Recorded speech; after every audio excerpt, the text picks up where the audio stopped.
आता मी तुम्हाला सुरमईचं कालवण करून दाखवते आहे। हे बघा, इथे मी अर्धा किलो सुरमई घेतले आणि त्याचे तुकडे केले। तळण्यासाठी तुकडे नाहीये, ते कालवणातले तुकडे आहेत। आता त्याच्यासाठी मी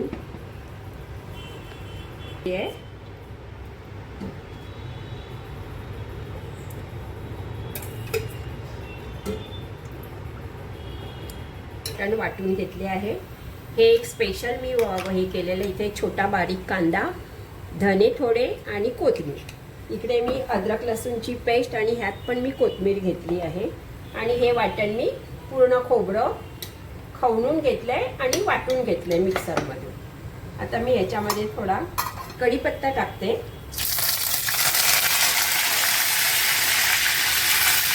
आणि त्याच्यात मी धने, कांदा आणि कोथिंबीर वाटले ते पण वाटून टाकते। त्याने एक वेगळा स्वाद येतो।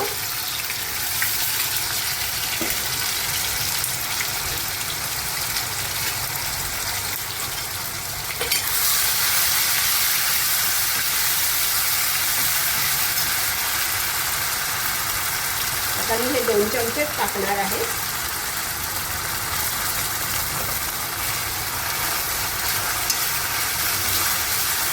अद्रक लसूणची पेस्ट आणि कोथिंबीर आणि मीठ, हळद। हा बघा, फक्त लाल तिखट आहे, घरगुती मसाला।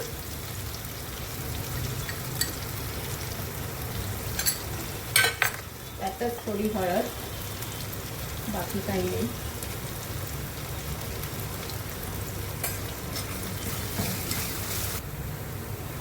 थोडंसं रस्सा करणार आहे। मसाला चांगला आपला परतून झाला आहे। त्याच्यात हे आपण मिक्सर धुवून थोडंसं पाणी टाकूया, अजून तो चांगला शिजेल। चांगला पाणी टाकून परतवलं आहे।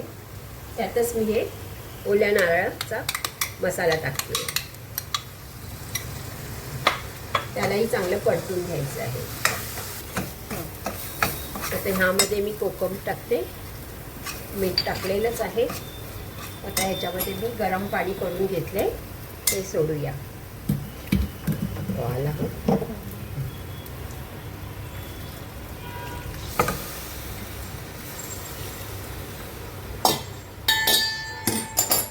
आता हे कोकम आणि हे पाणी चांगलं शिजू द्यावे, त्याला छानपैकी सुगंध येईल आणि त्यामध्ये मी आपल्या सुरमईच्या तुकड्या सोडणार आहे। आपण खोबरं टाकलेलं हे सगळं आता छान उकळलं आहे, मसाला आपला तयार झाला आहे। आता त्याच्यामध्ये मी ह्या सुरमईच्या तुकड्या सोडते,